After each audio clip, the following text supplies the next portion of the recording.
नमस्कार साथियों, मैं आपका दोस्त विभोर मोतला एक बार फिर से स्वागत करता हूं आपका इस करंट अफेयर की क्लास में, जिसमें हम आने वाले 1 घंटे में तमाम वो खबरें देखेंगे जो आपकी परीक्षाओं के लिए अति महत्वपूर्ण है दोस्तों। और हमारा प्रयास रहता है कि करंट अफेयर के साथ साथ आपको स्टैटिक्स जीके को भी पढ़ाया जाए, पढ़ाया ही नहीं, उनको आपको याद कराया जाए। तो दोस्तों, आप इस क्लास को लगातार लेते रहिए और आप कुछ दिनों बाद देखेंगे कि आप करंट अफेयर में और स्टैटिक्स जीके में आपको अपने आप को बहुत आगे पाएंगे। चलिए दोस्तों, शुरू करते हैं आज की क्लास को एक मोटिवेशन कोटेशन के साथ। तो आज का मोटिवेशन कोटेशन है, पढ़ाई बोझ नहीं अवसर है, जो इससे समझ गया वही सफलता की सीढ़ियां चढ़ गया। दोस्तों, तब बात पढ़ाई की आती है, हम हमेशा पहले से ही अपने हथियार डाल देते हैं या ऐसा व्यवहार करते हैं जैसे पढ़ाई हमारी दुश्मन है और एक बोझ समझकर इसको पढ़ते हैं। और जब भी हम इसको बोझ समझते हैं तो हम अपने दिमाग को पहले ही ये कह देते हैं कि हमारा मन इसमें नहीं लगेगा। लेकिन अगर हम इसकी शुरुआत करते हैं और धीरे धीरे धीरे धीरे लगातार प्रयास करते हैं तो ये हमारी एक मित्र के तौर पर सामने आती है और हमारी जिंदगी को एक उत्तम रास्ते पर लेकर जाती है। तो चलिए दोस्तों, अपनी पढ़ाई को अपना मित्र बनाते हुए देखते हैं आज का पहला क्वेश्चन। तो आज का पहला क्वेश्चन जो है वो है, हाल ही में पीएम नरेंद्र मोदी जी को निम्नलिखित में से किन देशों ने उनके सर्वोच्च सर्वोच्च राष्ट्रीय और नागरिक सम्मान से सम्मानित किया। ठीक है। तो दोस्तों, जो हमारे प्रधानमंत्री मोदी जी हैं वो अभी 8 दिवसीय दौरे पर हैं। 8 दिवसीय 5 देशों के दौरे पर हैं। 5 देशों के दौरे पर है और ये हमारे जो प्रधानमंत्री जी हैं उनके अब तक के कार्यकाल का, यानी लगभग पिछले 10 साल के कार्यकाल में ये उनका सबसे लंबा दौरा है, जिसमें वो 8 दिन यात्रा पर रहेंगे, जिसमें वो 5 देशों की यात्रा करेंगे। और ये 5 देश कौन से हैं? तो उसमें सबसे पहले हो जाएंगे घाना, फिर त्रिनिदाद टबैगो, त्रिनिदाद और टबैगो, ये इस देश की यात्रा पे जाएंगे। और उसके बाद ये ब्राज़ील और उसके बाद अर्जेंटीना, अर्जेंटीना और फिर लास्ट में या अंतिम देश जो होगा वो नामीबिया, नामीबिया। यानी इन 5 देशों की यात्रा पर प्रधानमंत्री जी 8 दिवसीय यात्रा पर हैं। इसमें सबसे पहले जब प्रधानमंत्री जी घाना पहुंचते हैं तो उन्हें वहां के सर्वोच्च नागरिक सम्मान से, तो इस क्रम में सबसे पहले हमारे राष्ट्रपति पहुंचते हैं घाना। घाना जिसकी राजधानी अकारा है, अकरा है, अकरा है। तो यहाँ पर पहुंचते हैं और यहाँ के जो राष्ट्रपति हैं, यहाँ के राष्ट्रपति ड्रामिनी महामा, इन्होंने घाना के सर्वोच्च नागरिक सम्मान, घाना के सर्वोच्च नागरिक सम्मान, और जो नागरिक सम्मान है उसका नाम है, तो उसका बड़ा सा नाम है, जैसे ऑफिसर ऑफिसर ऑफिसर ऑफ, यहाँ के जो सम्मान है उसका नाम है officer of the order, officer of the order of the star of घाना, यानी ठीक है। तो ये नाम है इनका, officer of the order of star of घाना। आप इतना भी याद रखेंगे तो भी चलेगा कि द ऑफ स्टार ऑफ घाना, इसके नाम से आप इसको याद रख सकते हैं। उसके बाद हमारे प्रधानमंत्री जी दूसरे देश की यात्रा पर पहुंचते हैं और जिसका नाम है त्रिनिदाद और टोबैगो, टोबैगो, टोबैगो, त्रिनिदाद और टोबैगो, और जिसकी राजधानी है port of Spain, port of Spain इसकी राजधानी है। ठीक है। ये एक लैटिन अमेरिकी देश है, यानी दक्षिण अमेरिका में पड़ता है। जब राष्ट्रपति यहाँ, वो प्रधानमंत्री यहाँ पर पहुंचते हैं तो यहाँ के जो पीएम है उनका नाम है, यहाँ के प्रधानमंत्री उनका नाम है कमला प्रसाद, कमला प्रसाद। यानी ये क्या है? ये एक भारतीय मूल की प्रधानमंत्री हैं जो त्रिनिदाद और टोबैगो में है। यहाँ पर पोर्ट ऑफ स्पेन इनकी राजधानी है। वहां पर जो इनका सर्वोच्च सम्मान है, सर्वोच्च नागरिक सम्मान, इसका त्रिनिदाद टोबैगो का जो सर्वोच्च नागरिक सम्मान है उसका नाम है the order of Republic of Trinidad और टोबैगो। तो इनका सम्मान का नाम क्या है? तो इनके सम्मान का नाम इधर लिख देते हैं, the order of Republic of Trinidad और टोबैगो, ये सम्मान इनको मिलता है। ठीक है, ये सम्मान प्रधानमंत्री जी को कहाँ पर मिला? तो ये सम्मान त्रिनिदाद और टोबैगो की राजधानी पोर्ट ऑफ स्पेन में दिया गया। तो यहाँ तक राष्ट्रपति को 2 सम्मान मिल चुके हैं। इसके बाद हमारे जो प्रधानमंत्री जी हैं वो पहुंचते हैं अर्जेंटीना की यात्रा पर। कहाँ पर पहुंचते हैं? तो वो पहुंचते हैं अर्जेंटीना की यात्रा पर। तीसरा देश कौन सा होगा? तो तीसरा देश हमारा जो होगा उसका नाम है अर्जेंटीना। अर्जेंटीना जो एक साउथ अमेरिकी देश है। कैसा देश है? तो ये एक दक्षिण अमेरिकी महाद्वीपीय देश है, दक्षिण अमेरिका में स्थित देश है। और इसकी राजधानी क्या है? तो इसकी राजधानी है ब्यूनस आयर्स। ब्यूनस आयर्स इसकी राजधानी है। ब्यूनस आयर्स इसकी राजधानी है। और यहाँ के जो प्रमुख हैं, शहर के प्रमुख, यानी इनकी जो राजधानी है जैसे ब्यूनस आयर्स, यहाँ के प्रमुख, तो यहाँ के जो प्रमुख हैं, यहाँ पर एक परंपरा चलती है, जो भी यहाँ पर कोई सम्मानित व्यक्ति आता है तो उसको शहर की चाबी देकर सम्मानित किया जाता है। यानी उसको पूरे शहर की चाबी दे देते हैं कि भैया आप इसके रखवाले हैं, और ऐसा करके उनको सम्मानित किया जाता है। तो जैसे ही पीएम मोदी यहाँ पर पहुंचे तो यहाँ के जो प्रमुख हैं, यहाँ शहर के मेयर हैं, उनका नाम है जॉन मैक्री। जॉन मैक्री, इन्होंने पीएम मोदी को यहाँ के क्या दिया? की ऑफ सिटी, यानी शहर की चाबी देकर सम्मानित किया। तो ये अवार्ड आपसे एग्जाम में पूछ ले कि शहर की चाबी किस के द्वारा दिया गया अवार्ड है, तो अर्जेंटीना के द्वारा दिया हुआ अवार्ड है। ठीक है, तो ये हो गया हमारा अर्जेंटीना, यानी 3 अवार्ड प्रधानमंत्री मोदी जी को मिले हैं। तो इसका उत्तर हो गया हमारा उपरोक्त सभी, डी। ठीक है, इसका उत्तर होगा डी, उपरोक्त सभी। तो ये हमारे घाना के राष्ट्रपति पीछे आपको सम्मानित करते हुए मोदी जी को, उसके बाद हमारी भारतीय मूल की कमला प्रसाद जी मोदी जी को सम्मानित करते हुए, और ये मेयर जिन्होंने यहाँ पर आपको चाबी दिख रही होगी, ये चाबी इनको भेंट की, जिसको और देकर उनको सम्मानित किया। अब देख लेते हैं मैप में ये सारे देश हैं कहाँ कहाँ पर। थोड़ा जूम कर लेता हूँ जिससे आपको अच्छे से समझ आए। चलिए, तो यहाँ पर ये रहा हमारा प्यारा भारत। और भारत के अगर हम पश्चिम में चलते हैं तो पश्चिम में यहाँ पे आ गया पाकिस्तान, ईरान, सऊदी अरब और इजिप्ट, मिस्र। और ये आ गया हमारा कौन सा महाद्वीप? तो ये आ गया हमारा अफ्रीका महाद्वीप। अफ्रीका महाद्वीप में ये भूमध्य सागर और यहाँ जोड़ने वाली जिब्राल्टर संधि। और हम इस अटलांटिक महासागर में नीचे आते हैं तो यहाँ पर गिनी की खाड़ी, गल्फ ऑफ गुनिया, यानी गल्फ ऑफ गिनी की खाड़ी, यानी गल्फ ऑफ गुनिया के नाम से हम इसको जानते हैं। यहाँ पर आते हैं तो यहाँ पर एक देश हमें मिलता है जिसका नाम है घाना। कहाँ पर है? ये अफ्रीका में है। तो घाना कहाँ पर है? अफ्रीका में है, अफ्रीकी महाद्वीप में है। और इसकी राजधानी क्या है? तो अकरा इसकी राजधानी है। ठीक है, तो यहाँ पर प्रधानमंत्री जी को सम्मानित किया गया। यहाँ से प्रधानमंत्री जी कहाँ से? यहाँ से आए यहाँ पर, और यहाँ से फिर गए त्रिनिदाद और टोबैगो। ये आपको छोटा सा देश दिख रहा है, त्रिनिदाद और टोबैगो। इसकी राजधानी port of Spain. Port of Spain इसकी राजधानी है। ये एक लैटिन अमेरिकी देश है। कैसा देश है? लैटिन अमेरिकी। फिर उसके बाद हमारे प्रधानमंत्री जी ब्राजील पहुंचते हैं। ब्राजील में यहाँ पर सार्क समिट में भाग लेते हैं। अगला क्वेश्चन मैं आपको बताऊंगा सार्क समिट के बारे में। फिर कहाँ पर जाते हैं? यहाँ पर जाते हैं अर्जेंटीना। अर्जेंटीना की राजधानी ब्यूनस आयर्स। कौन सी राजधानी है?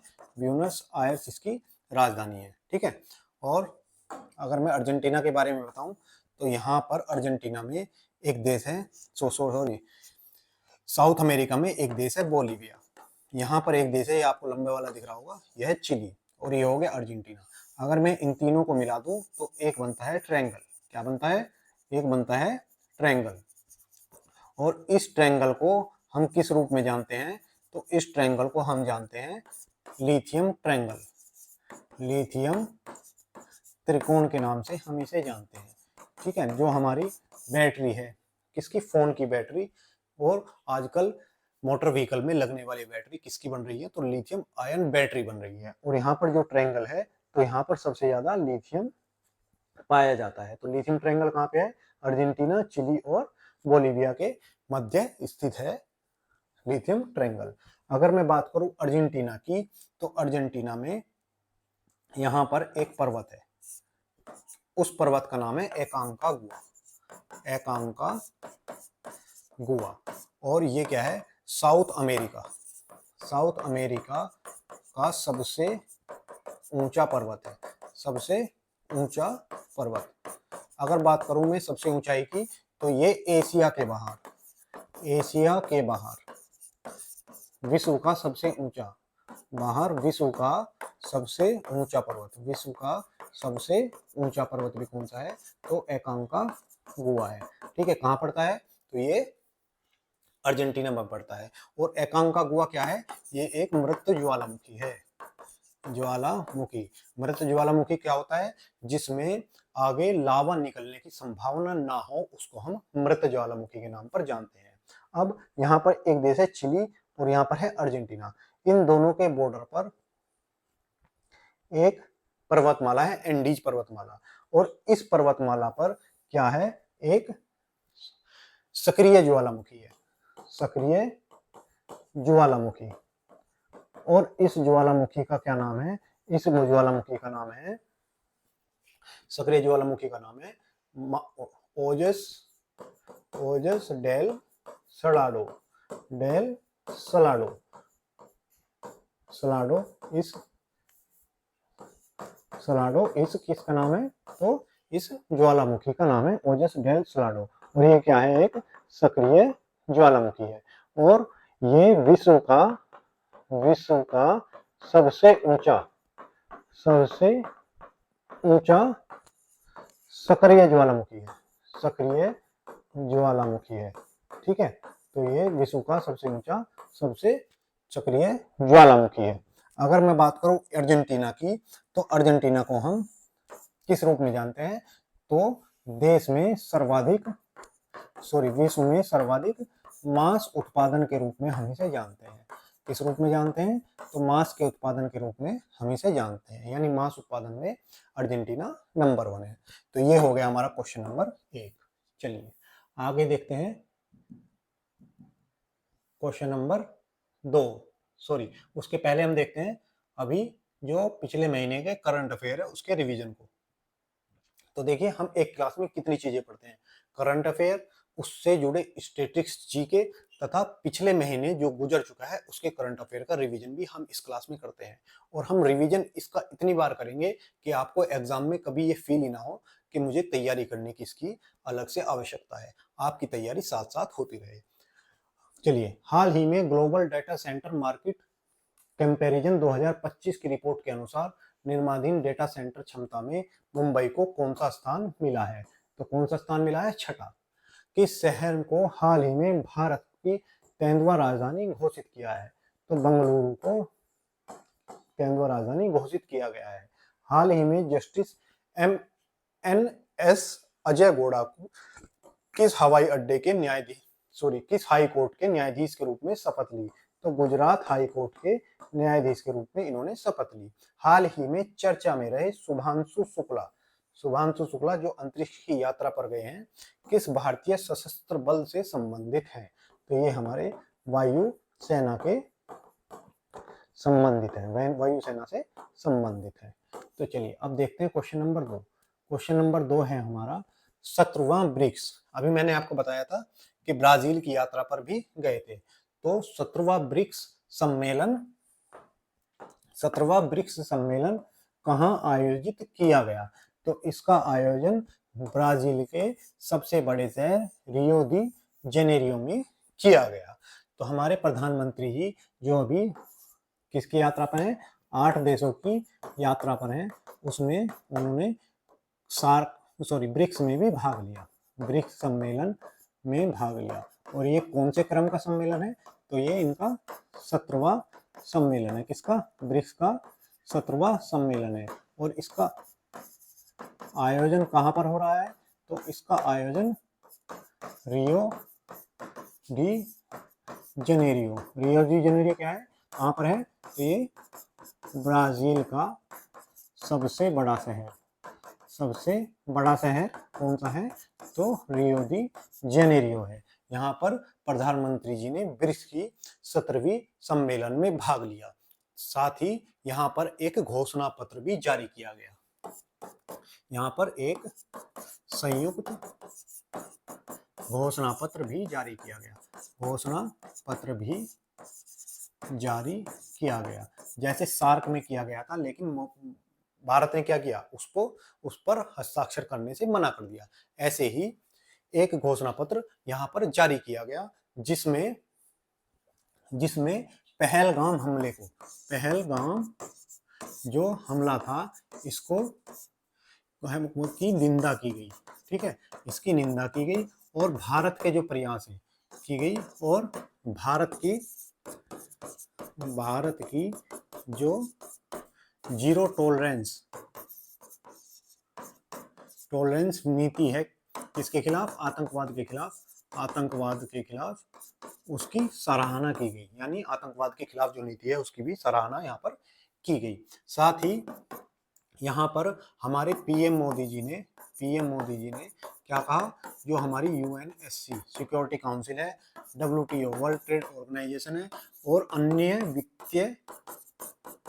वित्तीय संस्थान जैसे हमारा वर्ल्ड बैंक हुआ, एडीबी हुआ या आईएमएफ हुआ, इनमें सुधार की बात की कि इनमें सुधार की होना चाहिए, सुधार की बात की। साथ ही जो हमारे ब्रिक्स के सारे सदस्य थे, उन्होंने भारत की यूएनएससी में स्थायी सीट का भी समर्थन किया। यानी जो 5 स्थायी सदस्य होते हैं संयुक्त राष्ट्र महासभा में या संयुक्त राष्ट्र सिक्योरिटी काउंसिल में, उनके एक सीट की बात कि भारत को मिलनी चाहिए, ऐसा भी इन्होंने संकल्प दोहराया। तो किसने दोहराया? तो ब्रिक्स ने दोहराया। ठीक है, तो ये कहां पर हुई? रियो दी जेनेरियो में हुई। अब मैं बात करूं अगर हाल ही में कुछ जो हमारी मीटिंगें हुई हैं, जैसे G20 की मीटिंग, तो G20 की मीटिंग कहां पर हुई? तो G20 की मीटिंग हमारी साउथ अफ्रीका में हुई थी, साउथ अफ्रीका में। ऐसे ही अगर बात करूं G7, तो G7 की मीटिंग हमारी कनाडा में हुई, जिसमें हमें एक गेस्ट के रूप में वहां पर आमंत्रित किया गया। आसियान सम्मेलन कहाँ हुआ? तो आसियान सम्मेलन हमारा मलेशिया में हुआ। ठीक है, आसियान सम्मेलन कहाँ पर हुआ? तो आसियान सम्मेलन को मलेशिया में आयोजित कराया गया। ऐसे ही बिम्स्टेक की बैठक कहाँ पर हुई? तो थाईलैंड में बिम्स्टेक की बैठक का आयोजन कराया गया। नाटो का सम्मेलन कहाँ पर हुआ? नॉर्थ अटलांटिक ट्रीटी ऑर्गेनाइजेशन का सम्मेलन नीदरलैंड में आयोजित कराया गया। ऐसे ही प्रवासी भारतीय सम्मेलन का आयोजन कहाँ हुआ? तो ये भारत के उड़ीसा में आयोजित कराया गया। तो ये कुछ सम्मेलन जैसे G20, G7, आसियान, बिम्स्टेक और नाटो का सम्मेलन कहाँ हुआ, ये मैंने आपको बताया। अगर मैं अब बात करूं यहीं पर ब्रिक्स की, चलिए किसकी बात करते हैं? एक बार ब्रिक्स के बारे में पूरी जानकारी यहीं पर देख लेते हैं। ब्रिक्स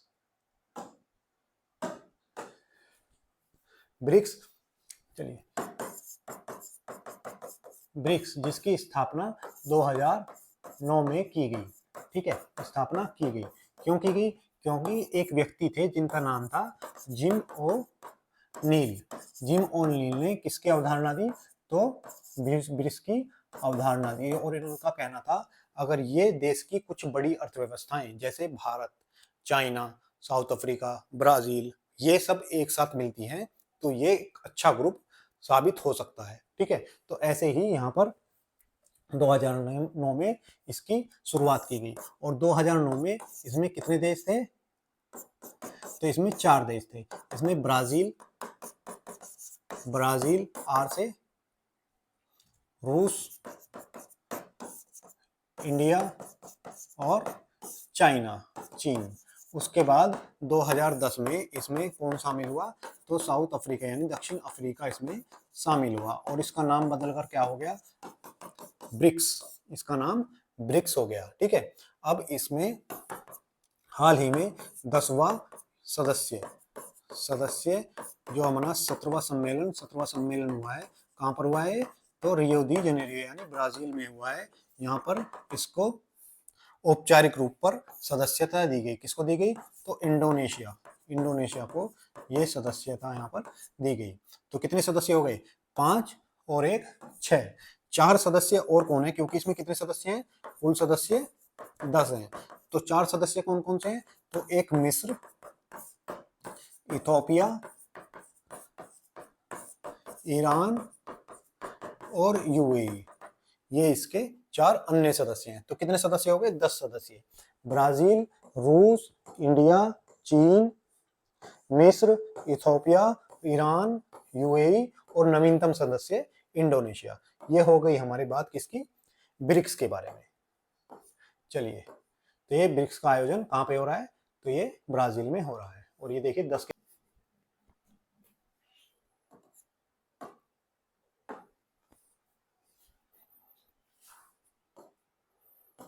ब्राजील जो एक साउथ अमेरिकी देश है। तो ये कौन सा कॉन्टिनेंट हो गया हमारा, साउथ अमेरिकी यानी दक्षिण अमेरिकी क्या है, महाद्वीप है।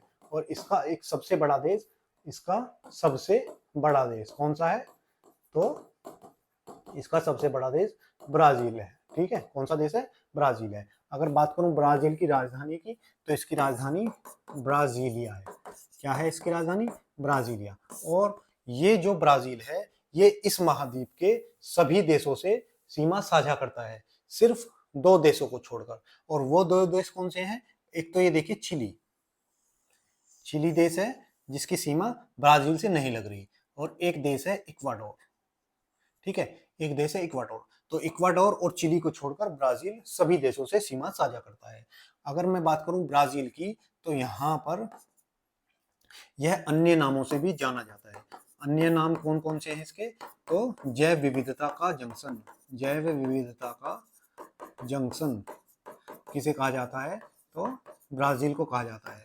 सांपों की भूमि के नाम से भी किसे जाना जाता है, तो ब्राजील को जाना जाता है। ठीक है, विश्व का कहवा कटोरा, विश्व का कहवा होती है कॉफी कटोरा के नाम से भी किसे जाना जाता है, तो ब्राजील को जाना जाता है। उसके बाद अगर मैं बात करूं ब्राजील की, तो ब्राजील से एक नदी निकलती है जिसका नाम है अमेजन नदी। कहाँ से, ब्राजील से।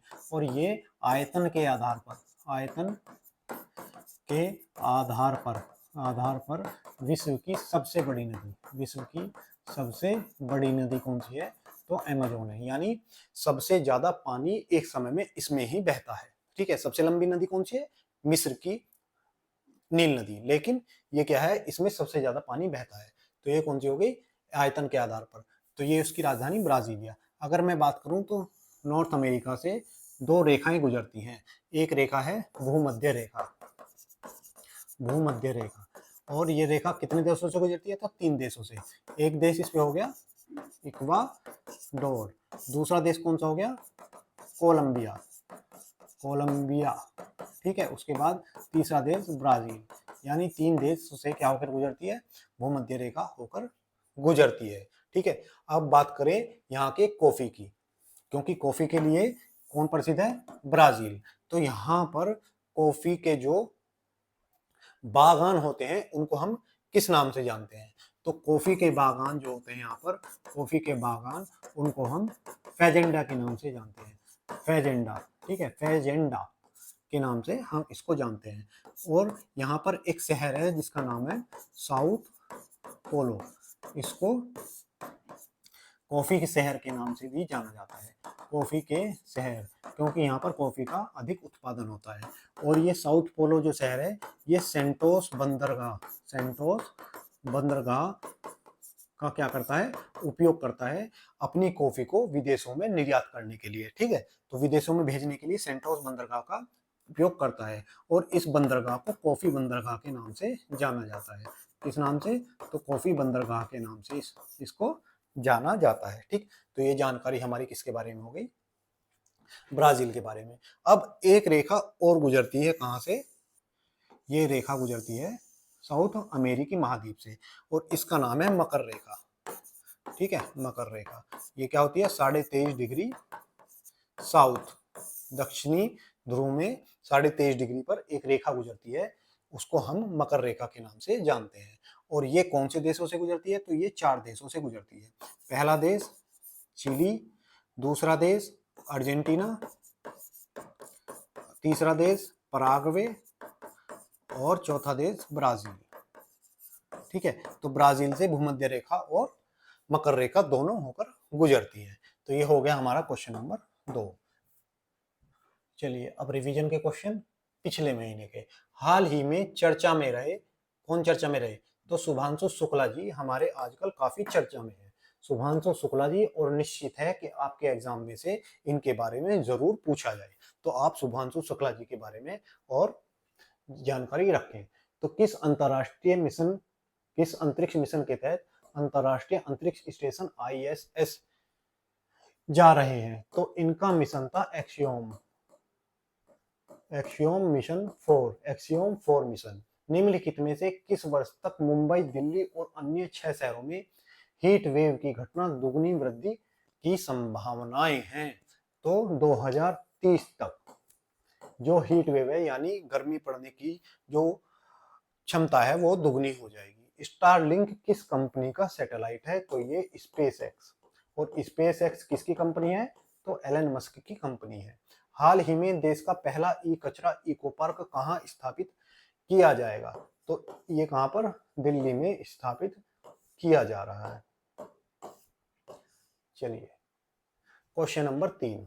क्वेश्चन नंबर 3 है हमारा, हाल ही में जारी रिपोर्ट के अनुसार वर्ष 2024 में भारत ने बायोफ्यूल उपभोग के मामले में किस देश को पीछे छोड़कर चौथा स्थान प्राप्त किया है? दोस्तों, एक है world agency of statistics review. कौन सी? वर्ल्ड एनर्जी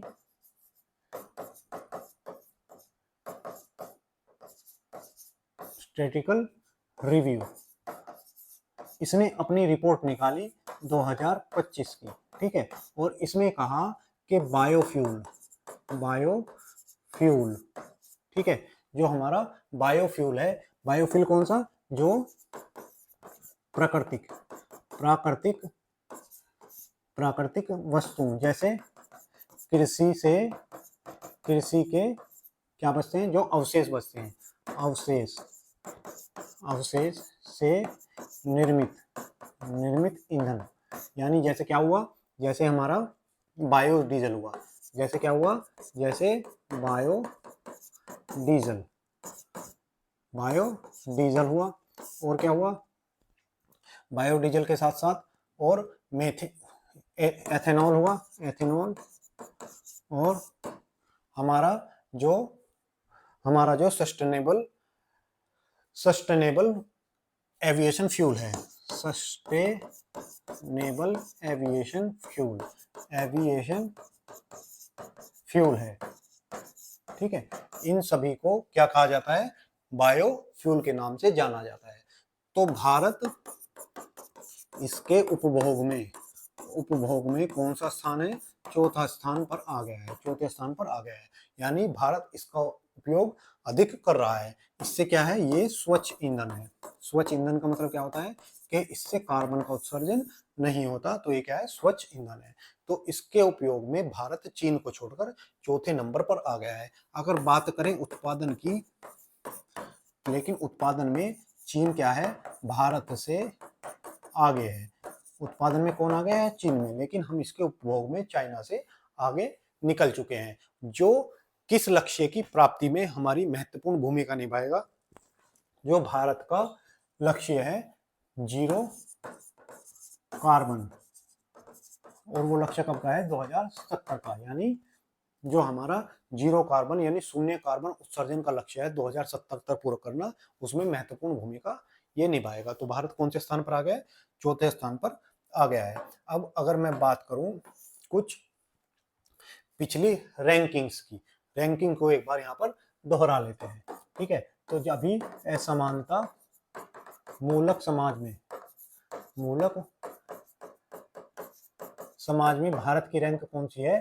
तो भारत की रैंक अभी इसमें चौथी आई है, यानी फोर्थ स्थान पर भारत आया है। यानी असमानता दूर करने वाले मूलक नहीं, दूर करने वाले, समानता दूर करने वाले देशों में भारत कौन सा स्थान है? तो भारत का स्थान इसमें चौथा आया है। जैसे चौथा स्थान और किस किस में है? तो हमारा अर्थव्यवस्था में भी कौन सा स्थान है? चौथा स्थान है। और फायर पावर इंडेक्स में भी कौन सा स्थान है? फायर पावर इंडेक्स में भारत का स्थान चौथा है। उसके बाद अगर मैं बात करूं भारत के HDI यानी ह्यूमन डेवलप इंडेक्स में भारत के स्थान कौन सा है? तो भारत का स्थान 130 है। वहीं अभी अभी SDG की रिपोर्ट आई थी, उसमें कौन सा स्थान आया? भारत 100 में पहली बार शामिल हुआ। खुशहाली, भारतीय खुशहाल तो काफी है, लेकिन रैंक में पीछे है। 118वीं रैंक भारत की किसमें है? खुशहाली में। वहीं प्रेस स्वतंत्रता सूचकांक में भारत का स्थान कौन सा है? तो भारत का स्थान 151वां है। यानी हमारी प्रेस क्या है? स्वतंत्र नहीं है, ऐसा ये दिखाता है। जलवायु परिवर्तन में हमारा स्थान 10वां है। भ्रष्टाचार में हमारी रैंक 96 है। तो भ्रष्टाचार में हमारी कितनी रैंक हो गई? 96 हो गई। ग्लोबल जेंडर गैप में हमारी रैंक कितनी है? तो ग्लोबल जेंडर गैप में हमारी रैंक 131 है। तो ये कुछ प्रमुख सूचकांक। ऐसे ही वैश्विक आतंकवाद में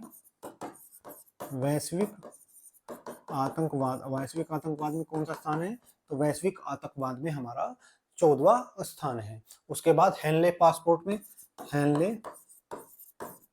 पासपोर्ट में हमारा स्थान 80वां है।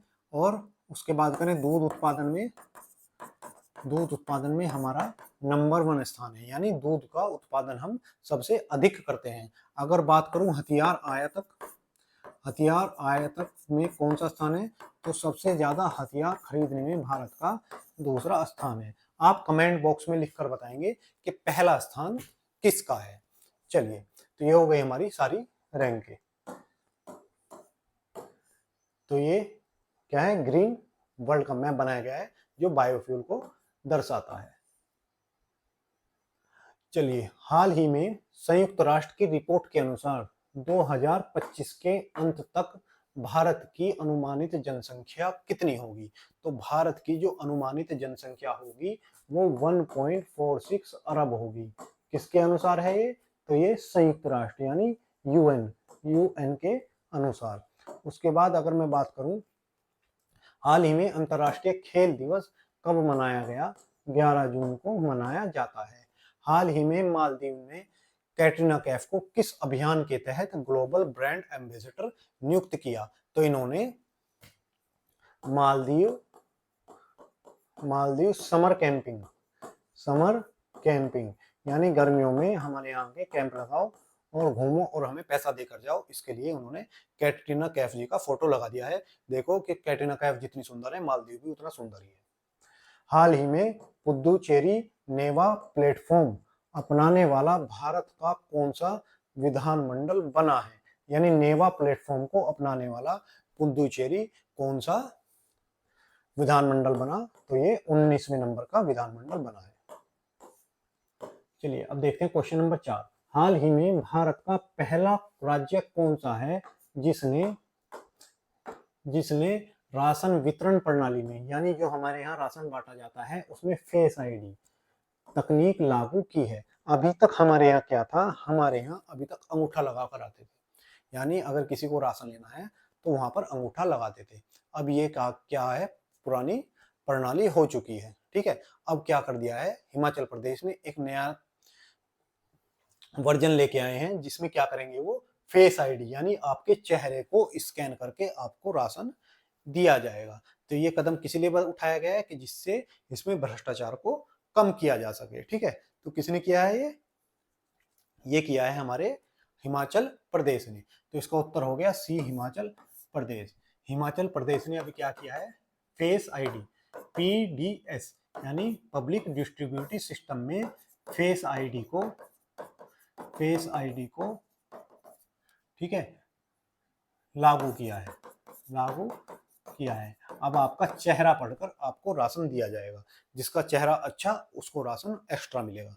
अरे ऐसा है नहीं, राशन तो उतना ही मिलेगा, आप कितनी भी क्रीम पाउडर लगा के जाओ राशन उतना ही मिलेगा, ठीक है। नहीं तो क्रीम पाउडर से तो नहीं तो लड़कियां लाइन में लग जाती 1-1 किलो पाउडर लगाकर चेहरे पर कि राशन ज्यादा मिलेगा।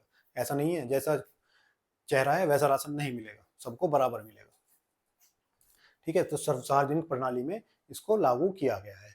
अब इसके लिए क्या है, जो हमारा आधार सिस्टम है उसके तहत हमें इसे लागू किया जाएगा, क्योंकि आधार में आपकी फेस भी क्या होता है, ऐड होता है। तो फेस आईडी किसके आधार पर, जो आपके आधार में अंकित है उसको फेस आईडी को इसमें लागू किया जाएगा। अगर बात करूं आधार को, तो हमारी यूएडीआई क्या बनाती है, ये एक सरकारी संस्था है, सरकारी संस्था जो जिसने क्या बनाया है, इसने आधार को बनाया है, किसने, यूडीआई ने। और ये किस मंत्रालय के मंत्रालय रहती है, तो ये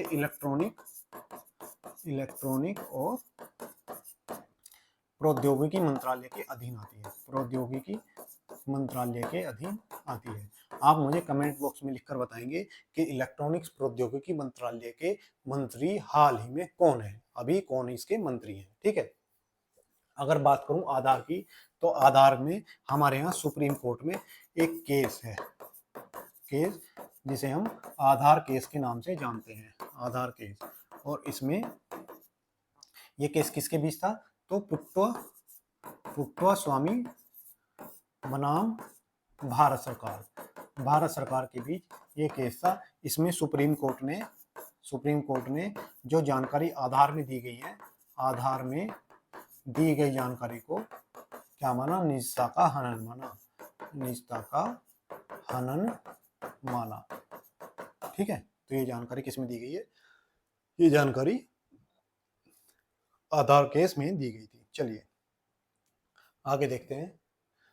ये हो गया हमारा हिमाचल प्रदेश, ये आधार, और उधर हो गया हमारा हिमाचल प्रदेश। हिमाचल प्रदेश के बारे में जाने तो हिमाचल प्रदेश हमारा एक सीमावर्ती राज्य है, यानी इसकी सीमा किससे साझा हो रही है, इसकी सीमा चाइना से साझा हो रही है, यहाँ पर चीन से साझा होती है।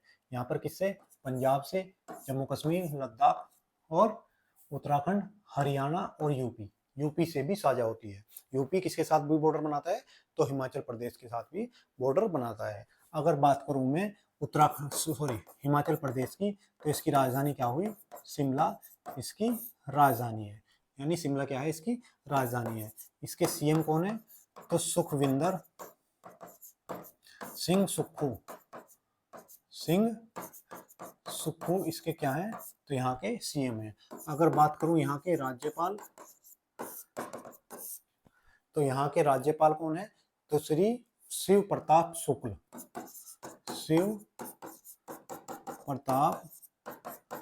यहाँ के राज्यपाल है, ठीक है। तो यहाँ के राज्यपाल कौन हो गए, शिव प्रताप शुक्ल यहाँ के राज्यपाल हो गए। अगर बात करूँ हिमाचल प्रदेश की स्थापना कब हुई, तो पंजाब और हरियाणा से कटकर हिमाचल प्रदेश की स्थापना 25 जनवरी 1971 में हुई, 25 जनवरी 1971 में इसकी स्थापना की गई। और बात करूँ हिमाचल प्रदेश के लोक नृत्य कौन कौन से हैं, तो यहाँ पर लोक नृत्य हैं जैसे धमान, छपेली, महायू,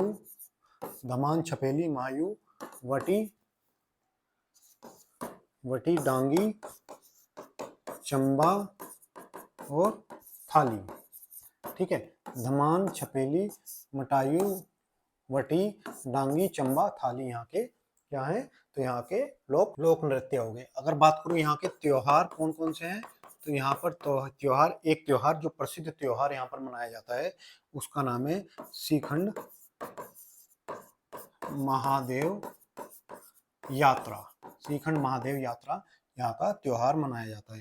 यहाँ के राष्ट्रीय उद्यान, तो यहाँ के राष्ट्रीय उद्यान Kheerganga, Pin valley, Kheer Ganga, Pin valley, great Himalayan, यहाँ के क्या है, ये यहाँ के नेशनल पार्क हैं।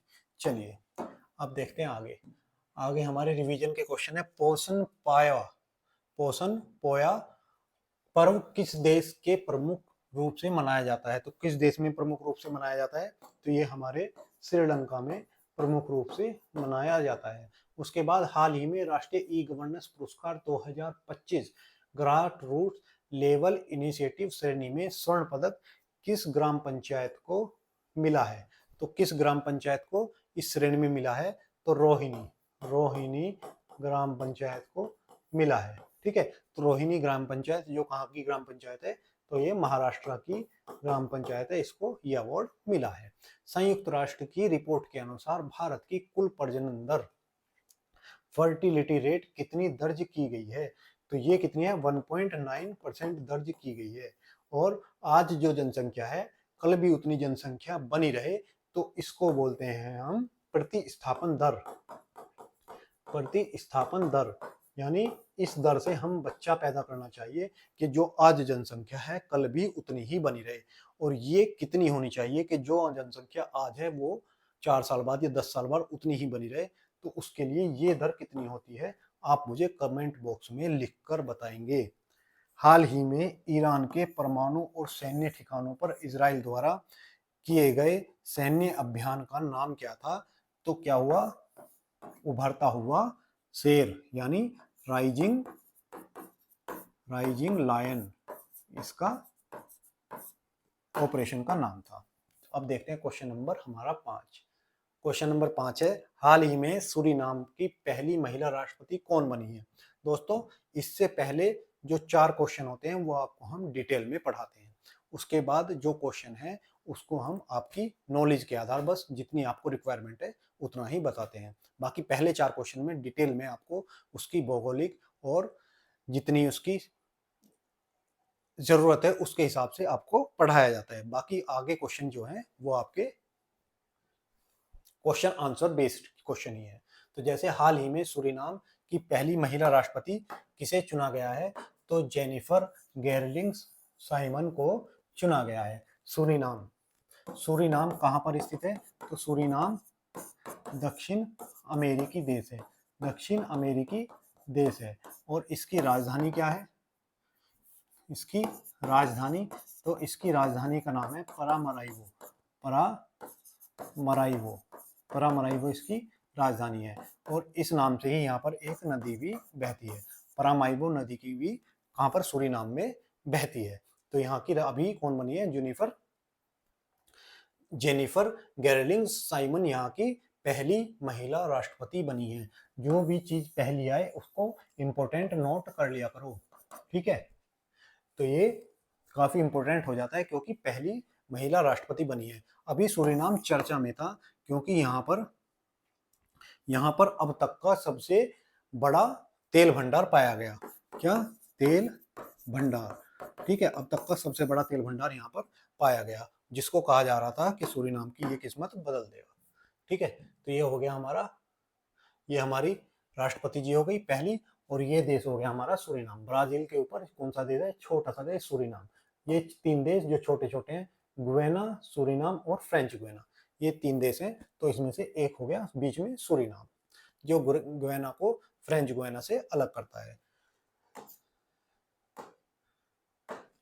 हाल ही में NHAI national highway authority of India ने परामर्शदाता फर्मों के लिए एक इंजीनियर द्वारा एक साथ देखी जा सकने वाली अधिकतम परियोजनाओं की संख्या को कितना निर्धारित किया है। यानी एक बार में एक इंजीनियर कितनी प्रोजेक्ट देख सकता है, तो 10 को देख सकता है, ऐसा इन्होंने नियम बना दिया है। हाल ही में मुख्य चुनाव आयुक्त ज्ञानेश कुमार, नाम याद रखेंगे, मुख्य चुनाव आयुक्त कौन है, ज्ञानेश कुमार, ने किस देश के शहर भारत की चुनावी पारदर्शिता को प्रदर्शित किया। तो यहाँ पर इन्होंने स्टॉकहोम में क्या किया, इन्होंने हमारे इसको प्रदर्शित किया चुनाव को। ठीक है, स्टॉकहोम किसकी राजधानी है, आप मुझे कमेंट बॉक्स में लिखकर बताएं कि स्टॉकहोम किस देश की राजधानी है? ग्लोबल जेंडर गैप इंडेक्स में भारत का रैंक क्या है?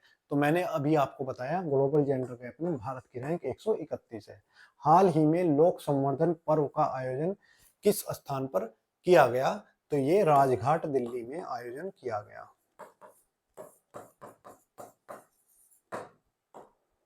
चलिए क्वेश्चन नंबर 6 है हमारा, हाल ही में कॉमनवेल्थ यूथ पीस एम्बेसडर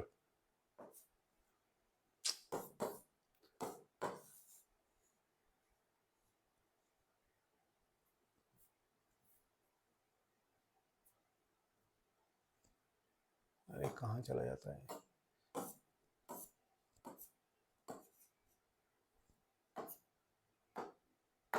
हाल ही में कॉमनवेल्थ यूथ पीस एम्बेसडर के रूप में किस भारतीय को नियुक्त किया गया?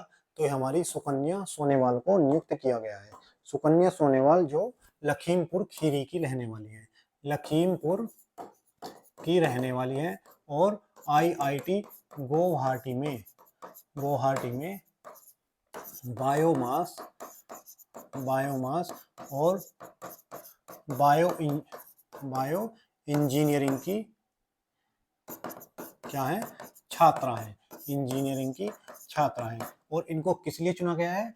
तो कॉमनवेल्थ देशों का समूह है, यूथ पीस एम्बेसडर के रूप में इनको नियुक्त किया गया है। ठीक है, तो ये गुवाहाटी में इंजीनियरिंग की पढ़ाई कर रही है, इनको चुना गया है। ठीक है, अगर मैं अब हाल ही में कुछ ब्रांड एम्बेसडर जो बने उनकी बात करूं तो किसे किसे नियुक्त किया गया? जैसे ओडी इंडिया का किसे बनाया गया? तो हमारे नीरज चोपड़ा जी को बनाया गया। नीरज चोपड़ा जी को ओडी इंडिया का बना गया। वहीं टाटा मोटर्स विकी कौशल को बनाया गया। विकी कौशल को टाटा मोटर्स का बनाया गया। वहीं लिवाइस का कौन बना? तो दिलजीत हमारे जो गायक हैं दोसांझ, वो इसके बने। वहीं एलएनटी और किसके? स्केचर्स के हमारे जसप्रीत बुमराह, जस्सी जैसा कोई नहीं, ये बने। ठीक है, एलएनटी के।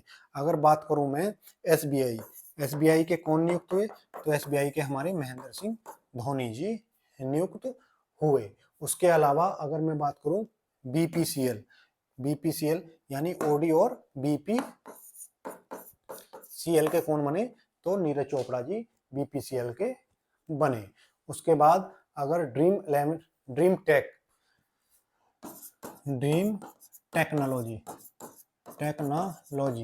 टेक्नोलॉजिया कौन बने इसके? तो कीर्ति सेनन बनी। मैसूर सैंडल शॉप की कौन बनी? तो तमन्ना भाटिया किसकी बनी?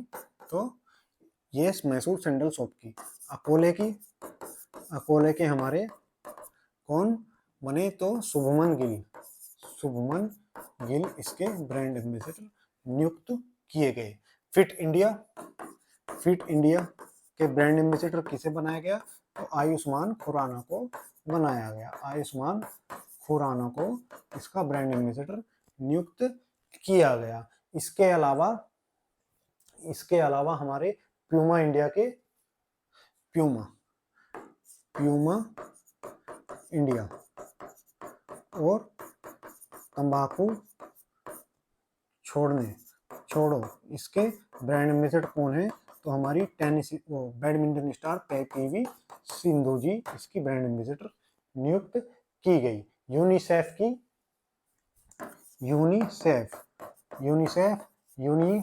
का मतलब करीना किसकी है? तो यूनिसेफ की है, करीना की पत्नी यूनिसेफ की। तो चलिए, ये हमारे ब्रांड एम्बेसडर जो हाल ही में नियुक्त किए गए। तो ये हमारी जो गुवाहाटी में लखीमपुर खीरी की छात्रा हैं, इनको ब्रांड एम्बेसडर नियुक्त किया गया है। हाल ही में भारतीय सेना की कौन सी रेजिमेंट के सैनिक मुख्य रूप से मंगोलिया के खान क्विसेट, तो ये किसका अभ्यास है? तो ये मंगोलिया में होने वाला अभ्यास है। और हमारे यहाँ की जो कमाऊ रेजिमेंट है, कुमाऊं रेजिमेंट, इसने इसमें भाग लिया। ईरान में कितने परमाणु संयंत्र के निर्माण के लिए रूस प्रतिबद्ध है? तो कितने? 8 परमाणु संयंत्र रूस ईरान में क्या करेगा? निर्मित करेगा। हाल ही में औद्योगिक क्रांति पहल किस राज्य सरकार द्वारा शुरू की गई? तो ये पंजाब द्वारा शुरू की गई। उस्ताद गुलाम अली शाह निधन हो गया, वह किस शहर के प्रसिद्ध, किस राज्य के प्रसिद्ध लोक संगायक थे? तो जम्मू कश्मीर के प्रसिद्ध लोक गायक थे। चलिए क्वेश्चन नंबर 7, क्वेश्चन नंबर 7 है हमारा, हाल ही में भारत ने किस खेल के आयोजन की मेजबानी के लिए 2029 और 31 के लिए बोली लगाने की घोषणा की है? अभी भारत क्या करेगा?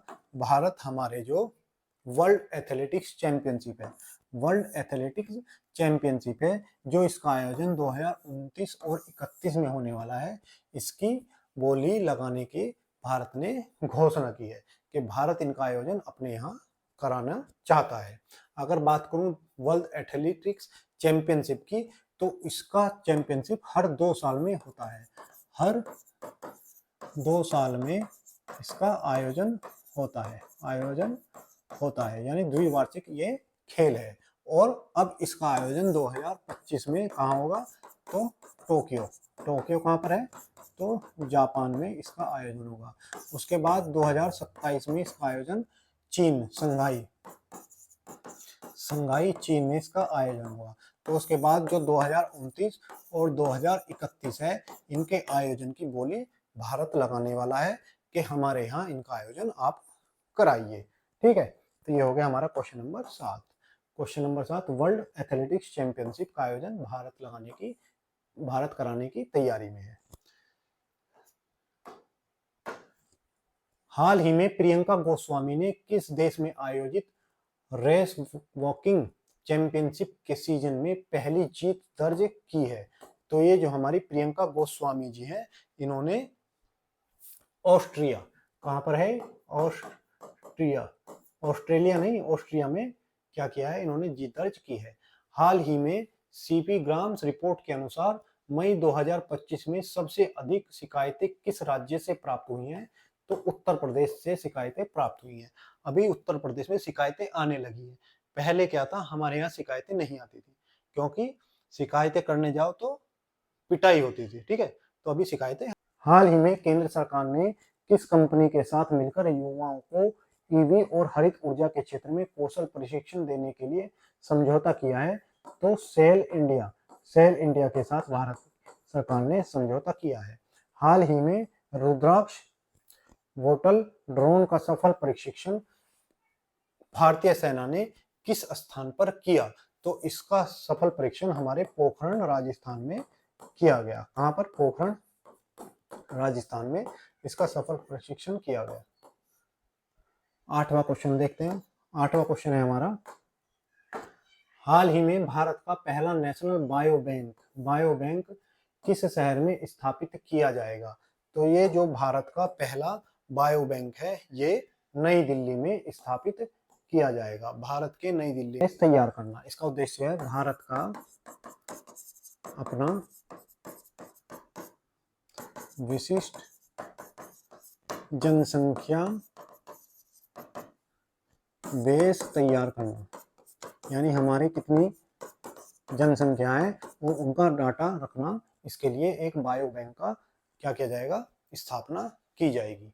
ठीक है, ये किस मंत्रालय के अधीन आएगा? तो ये हमारा विज्ञान और प्रौद्योगिकी मंत्रालय